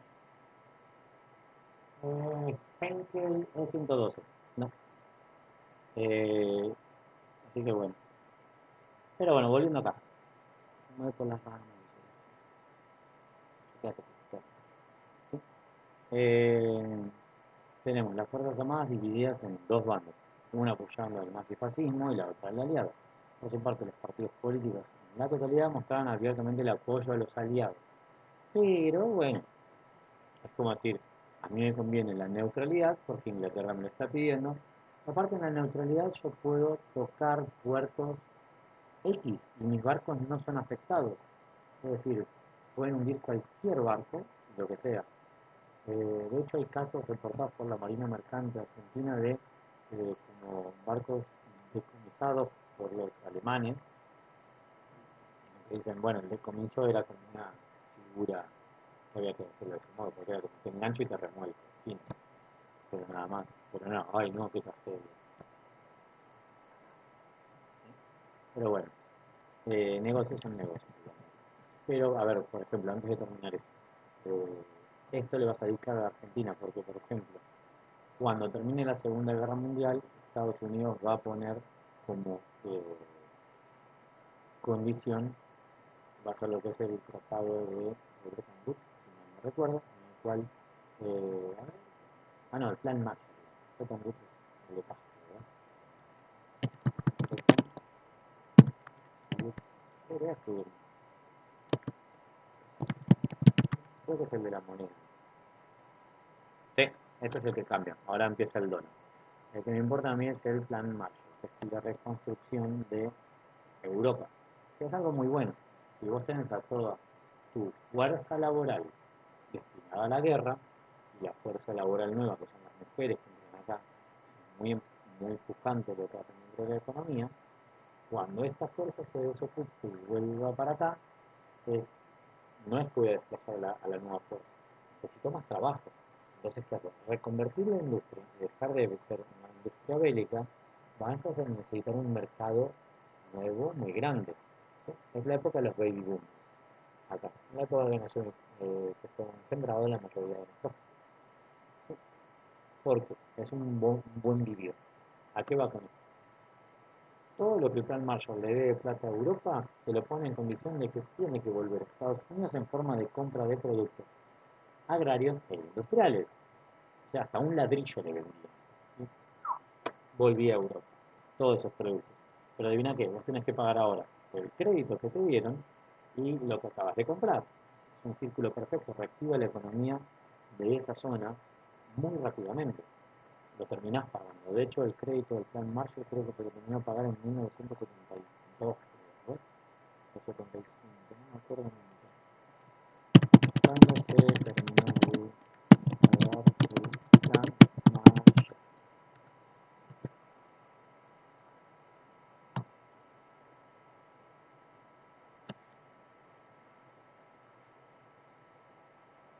El plan Marshall finalizó tal que estaba previsto en el 51. Ah, no, pero es como la línea de crédito tanto de Estados Unidos. Acá están los montos, perdón. Sí, Reino Unido estaba hecho pelota, como pueden ver. Bueno, pero imagínense esto en plata de esa época, no en plata actual. ¿Sí? Como, bueno, dan 15.000 millones de dólares. Acá es cuando se crea el FMI, justamente con una línea de tratar de reconstruir las economías, ¿sí? De reconstruir los bancos, porque otra cosa que han hecho los nazis fue como, nos chupamos todo y no sabemos dónde está, ¿no? Pero bueno, no hablemos del submarino, no, ahora volvamos para acá. Le va a salir caro a Argentina porque en el plan Marshall, como no se pronunció a favor de aliados, tampoco mantuvo su neutralidad, vamos a ponerlo así, va a ser como, bueno, vas a poder comprarme a mí con el plan Marshall, a México con el plan Marshall, a Brasil con el plan Marshall, a nadie más. Pero yo quedo afuera. No, no, no, es como decir, primero nos compras a nosotros y en segundo nos compras a nosotros. Y tercero, por ahí tercero, si sobra espacio, vos vas a entrar y vendés. Pero estás obligado primero a lo que esté dentro del plan Marshall. ¿Sí? A futuro tiene un impacto bastante fuerte en la economía argentina. Pero como podía vender mucho a Inglaterra, al Reino Unido, no afectó tanto. Después tenemos la presidencia de Ramón Castillo en el 42. Debido a la enfermedad, Ortiz renuncia a la presidencia y toma el mando Castillo, conservador de origen que de manera inmediata retoma el fraude electoral como práctica de corrupción. ¿Sí? Este no va a durar mucho en el gobierno. ¿Sí? Acá tenemos un dato interesante para tener en cuenta, es que entre los años 42 y 43 las figuras políticas de peso estaban muertas. Bueno, ahí es lo que mencionábamos. Muere Alvear, también Julio muere Ortiz, y justo muere en enero del 43. O sea, nada de lo que empezó, nada del viejo orden, ni nada de la década infame sobrevive a 1943. Entonces ahora como borrón y cuenta nueva. Traducción, no matemos a nadie. Pero por ejemplo, estas elecciones no, son el 23.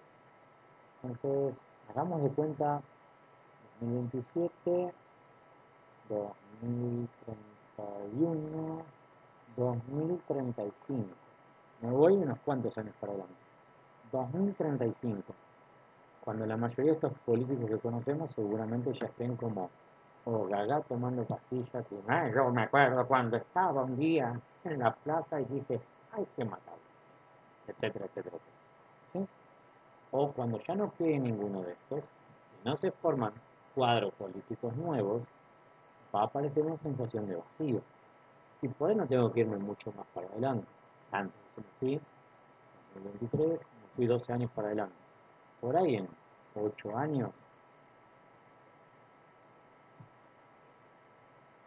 si en 8 años ningún partido político forma cuadros nuevos en los cuales dé a conocer nuevas gestiones que se vinculen de un modo diferente en la política, ¿sí? Aparece un vacío muy grande. ¿Sí? Pero bueno, por suerte, estamos en el periodo más largo de la historia de la democracia argentina, desde 1916 a la fecha. ¿Sí? Que si nos ponemos a repasar rápido la línea de tiempo, tenemos 1916 a 1929 golpe, porque tenés 13 años. Después, por ejemplo, 46 al 55, 9 años. En medio tuviste década. ¿Sí? Después, tenés mucha alternancia, 55, 58, 62, 69, etcétera, etcétera, etcétera, así hasta la última dictadura, 76, 83. Pero no tenés periodos largos continuos de partidos democráticos funcionando, digamos, en el ejercicio del poder ejecutivo.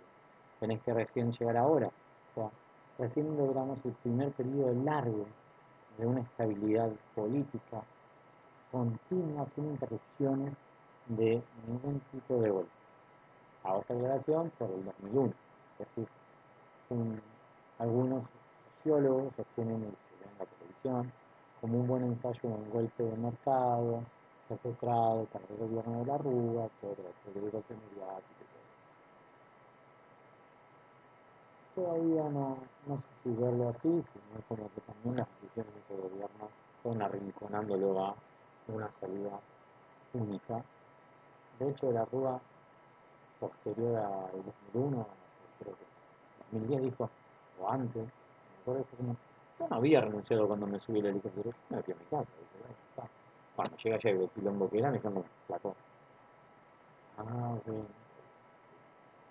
Esa me la creo, ¿no? Pero bueno, entonces, estudiemos. Llegan las nuevas elecciones, Castillo va a nombrar a Robustiano Patrón Costa.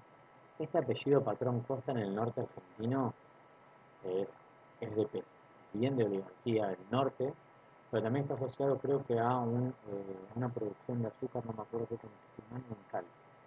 Pero había como un mito que decían que venía el patrón, despedite de familia, porque te llevaba la zafra del azúcar y durante 6 meses no lo volvías a ver. Creo que en Salta, Pero averigüen, mis amigos, averigüen. Eso es lo bueno del lector. Uno encuentra un rumor, lo tiene guardado hasta la siguiente clase y lo dispara. Si alguien lo puede confirmar, póngalo acá en el chat o lo pone en el comentario del video. ¿Sí? Así que esta nueva fraude electoral en la no pronunciación va a ser que un sector de la Armada, Grupo de Oficiales Unidos, GOU, ¿sí? se levante en contra del gobierno de Castillo, lo saque del poder y asuman el poder del ejercicio del Ejecutivo ellos nuevamente. ¿Sí? Tenemos entonces acá. En las primeras instancias, la presidencia de la Nación es ocupada por Arturo Rawson. Días después viene Pedro Ramírez, el presidente que aplicó las primeras medidas de gobierno en la línea de postura ideológica del gobierno.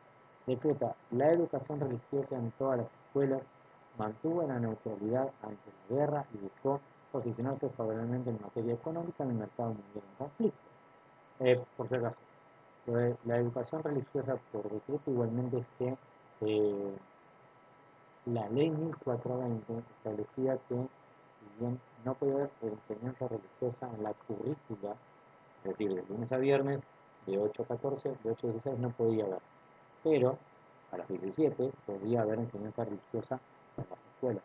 ¿Sí? Es decir, como contraturno y extra programática, estaba todo permitido. Hago esta aclaración porque acá se pone dentro de la currícula con el decreto presidencial acá. Y finalmente el que saque toda la religión, digamos, del ámbito estatal y la pase al privado va a ser prendísimo. ¿Sí? La ley 1420 en ningún artículo dice no habrá enseñanza de religión de ningún tipo en las instituciones del Estado. ¿Sí? Y decir será laicizante, decir lo laico implica la separación de la Iglesia del Estado, pero no dice no va a haber toda enseñanza. Entonces, lo que la ley no manda, puede enseñarse.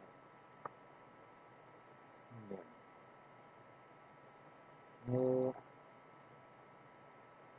A pesar de la invasión conservadora del nuevo gobierno, había en sus filas un coronel, Juan Domingo Perón, de muchísima influencia, que, a pesar de su tendencia al nacionalismo católico, fue imponiendo una mirada más amplia.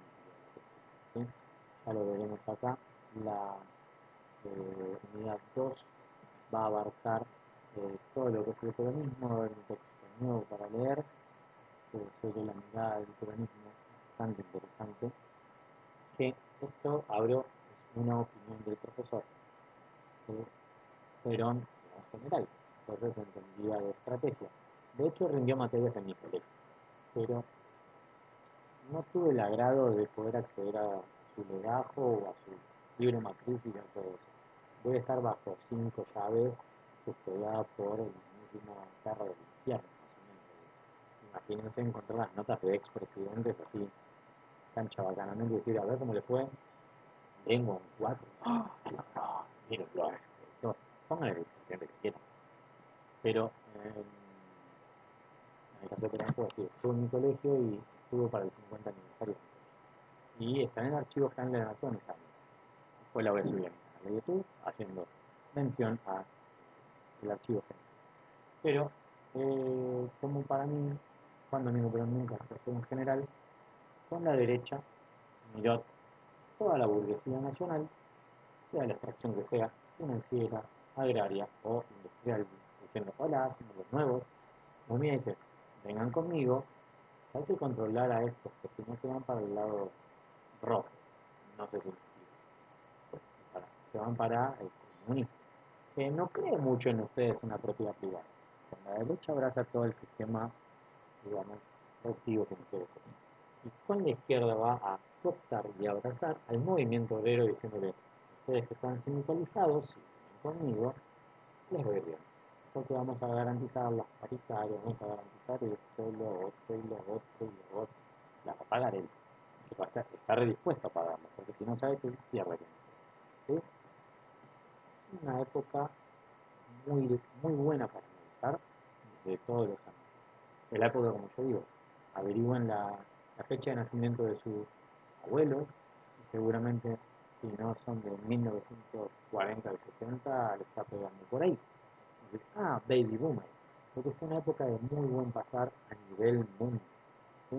Toda la posguerra fue la época de que empezó a haber un consumo de productos por demasía, es decir, se difundió la televisión. Todos antes podían ostentar tener una radio y empezaron a hacer radios económicas.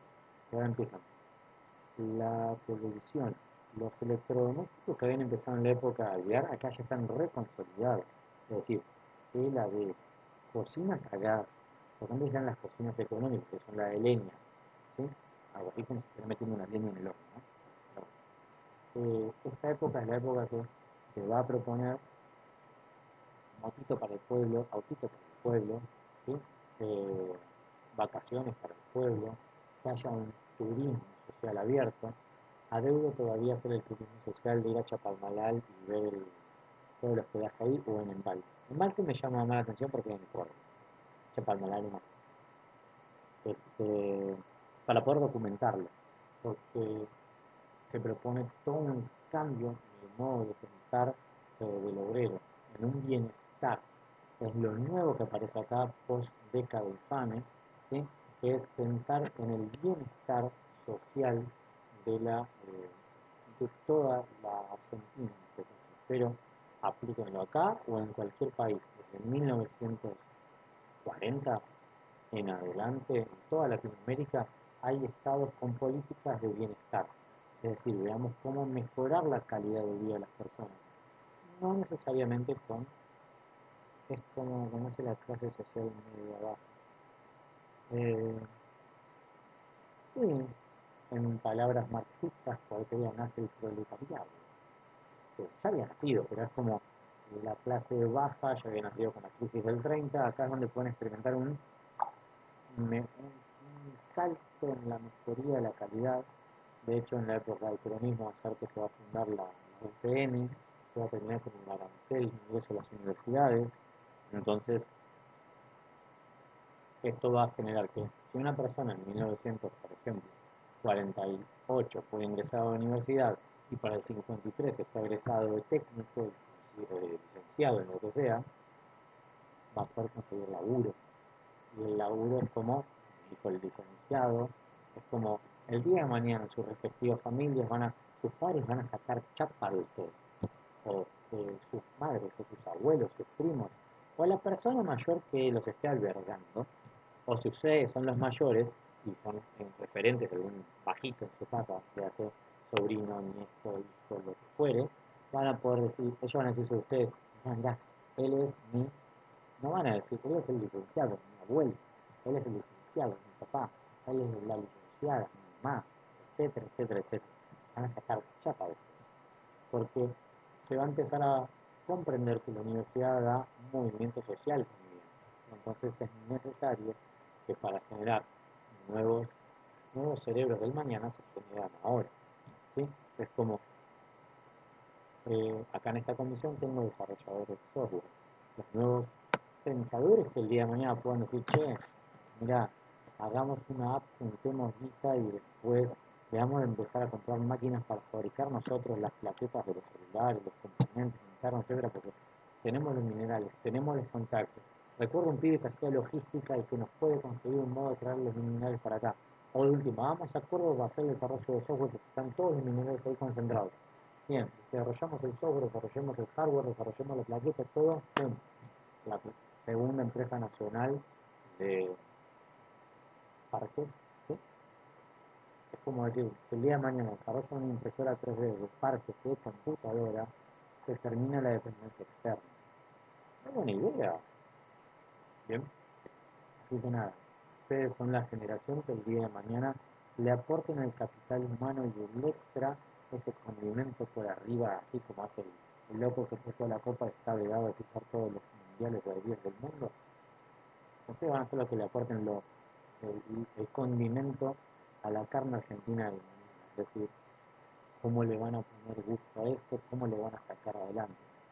No es porque yo sea un viejo choto, sino que yo lo hago desde este lado, el lado de la educación, diciendo, hago la broma. La única salida es Ezeiza, ¿sí? La universidad. Así que, bien. Me quedan 15 minutos, pero quiero saber cómo estamos porque hablé bastante. acá.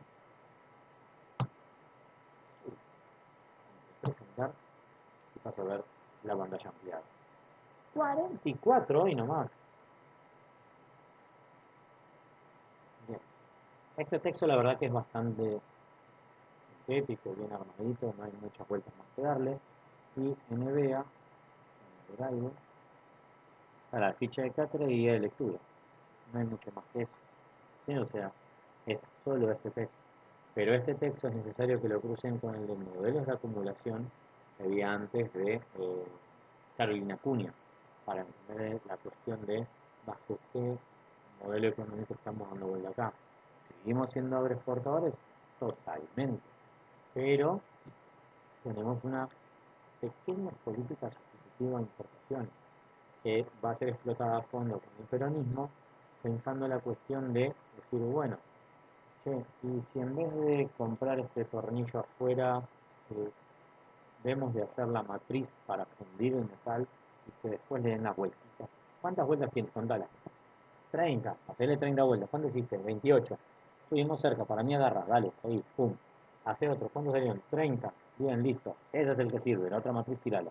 Pum. Y empezar a producirlo acá. ¿Sí? Por eso a veces pienso que decís, cuando te dicen, no, bueno, los insumos son de afuera. Me parece que suele empezar de nuevo a una easy. Esa es una opinión, aclarado está. Parece que es hora de volver a una easy de empezar a reemplazar los insumos de afuera con insumos locales.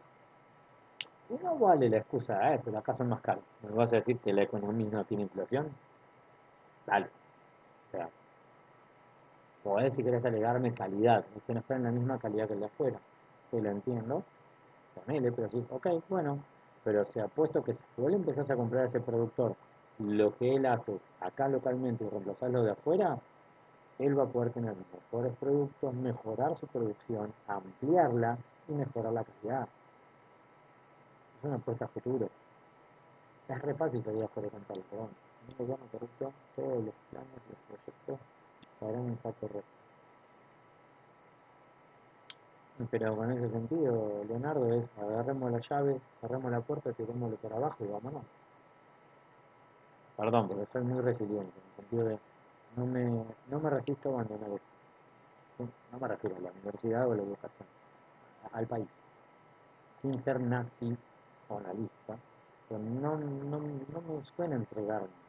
¿Sí? Pero para eso que vos decís, perfecto, están las elecciones cada 2 años. Lo bueno del sistema democrático argentino es que cada 2 años elegimos para que no haya mayoría automática en ninguno de los gobiernos, ni en primera ni en segunda vuelta.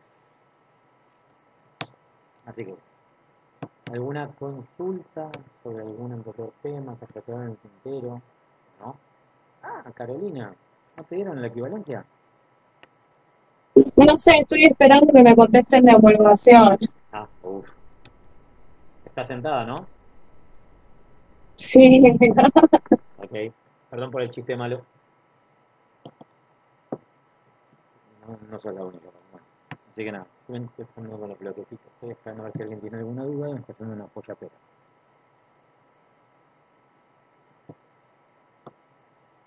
Bien.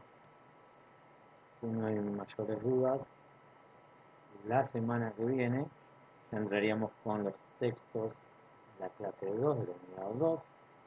Los documentos cuáles son los que van a aparecer. Por aquí. Va a estar un texto de Caparuza y un texto de peronismo de introducción. Ese es el que escribe un colega profesor y está muy bueno. Y la guía de lectura de Caparuza, la llegada al peronismo, va desde... El texto dice 1916 al 55. El peronismo no abarca, ¿sí? Así que no se preocupen. O sea, abarca de 1943 a 1955. ¿Sí? O sea, el título es porque es más largo el texto. ¿Sí? Hay mucho material de consulta audiovisual, de imágenes para charlar sobre el tema. Va a estar muy buena esta unidad. ¿Sí? Porque el peronismo, la verdad que siempre da letra. Me refiero al peronismo de estudio, no al que vivimos. Yo soy un sujeto de estudio de tiempo pasado. Para el actual Saco los 8 y me divierto. Bueno, tiene 5.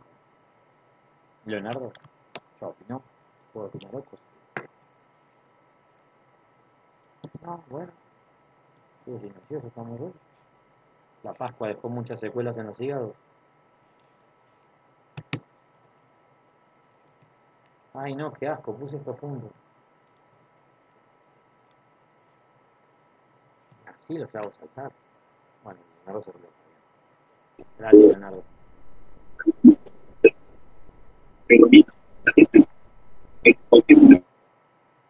Carolina te cambió la voz un poco, me parece.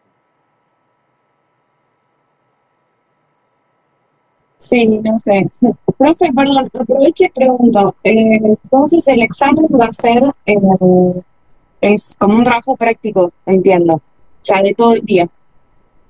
Toda la semana. Ah, toda la semana. Sí. Listo, A perfecto. ver, lo aclaro de nuevo y queda grabado la hora 40 de clase, que es del siguiente.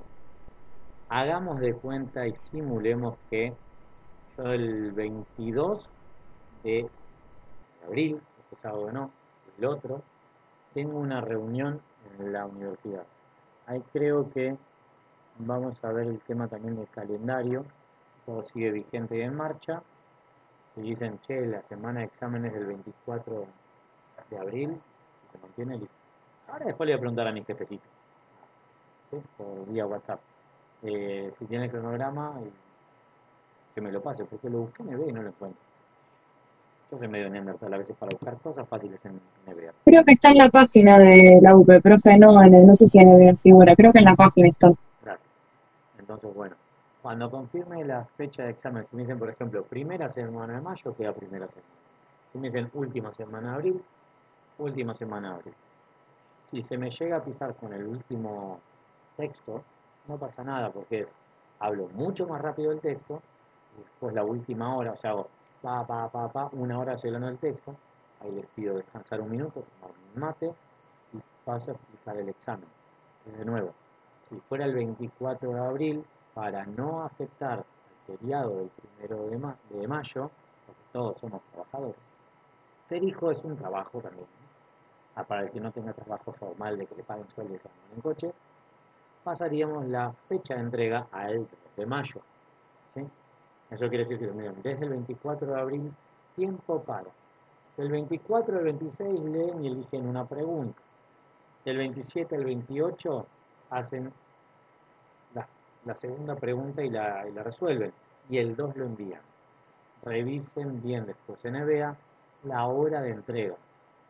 No es porque sea malo, sino porque si yo le digo, che, entreguen antes de las 3 de la tarde, si pongo fecha, horario de entrega, 2 de mayo a las 15 horas, solo se contemplará entrega fuera de ese horario el que mande un mail diciendo, se me cortó la luz, se me murió el pote, se me escapó la tortuga, etc. Claro, avisando. Exacto. Por favor, toda eventualidad que les complique la entrega del examen, avisen. Pero van a tener tiempo de sobra como para eso. De hecho, ¿les cae algún examen, por ejemplo, en esas fechas? 24 al 2 de mayo.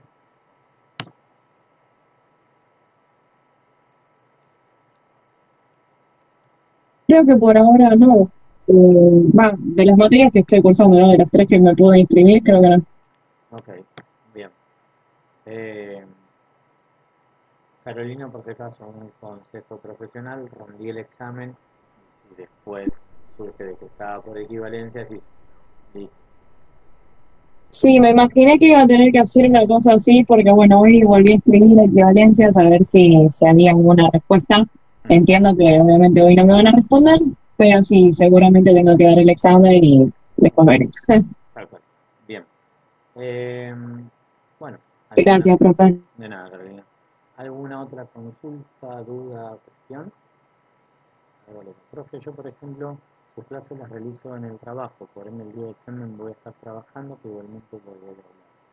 Valeria, si estás en blanco tenés derecho a día de estudio, y si no, bueno, lo siento, el fin de semana largo, yo no digo qué hacer, pero bueno, siempre hay un huequito para ponerse al día, leer, ir tipo, no aconsejo de nuevo nunca, por el amor de Dios, leer en el bondi por dos motivos. Uno, te podés descomponer.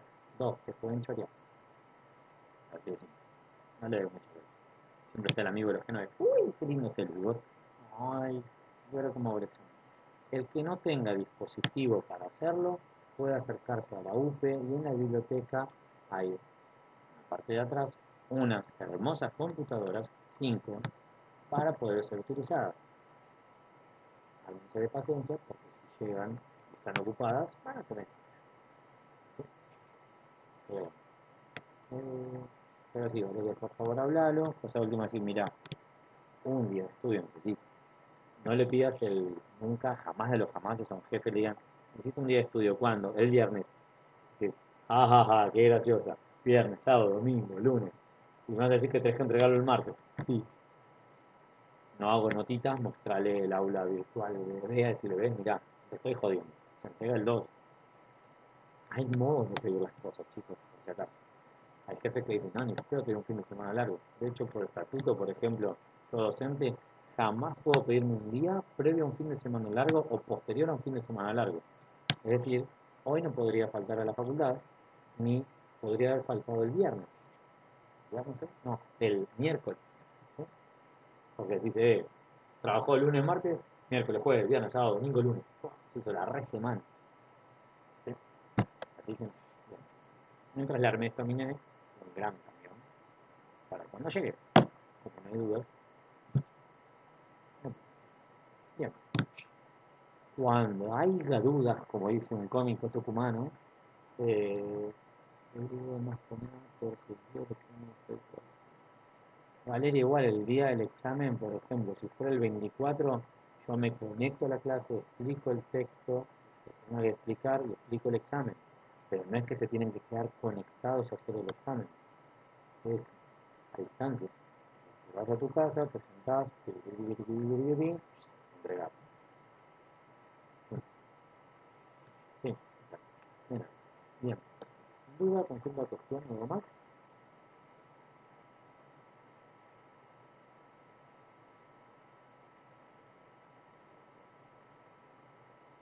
Bueno, entonces podemos retirarnos en paz a los que le haya pegado el huevo duro de chocolate ayer bien fuerte así en el hígado, a tomarse un empataje. Cuídense, gente. Nos vemos la semana que viene. Dale, profe, hasta luego. Hasta luego. Cuídense. Chao, profe, gracias. No, profe, hasta luego. Adiós.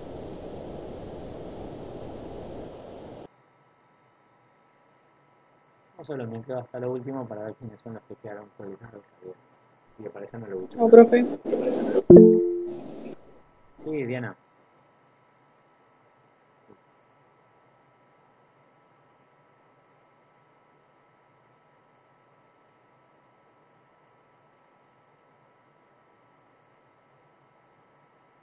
Franco, Paula, Agus ha terminado la clase.